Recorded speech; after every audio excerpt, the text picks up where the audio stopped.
alikuwa away from the mistakes. Hiyo ikatupelekea sisi kufanya vitu sahihi na kufunga magoli mengi kweli kweli.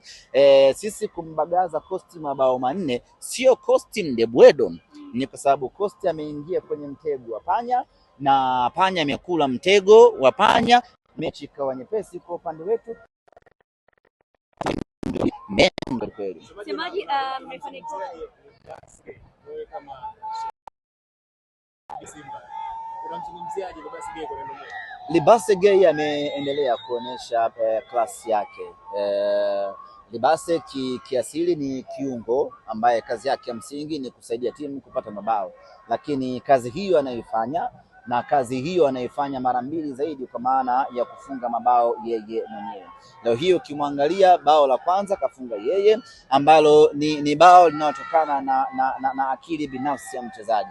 Ameingia na mali kwenye 18, kulikuwa kuna option ya kutoa pasi, lakini akapata msukumo wa kupiga na akapiga ikawa goli. Goli la pili vile vile ametengeneza kwa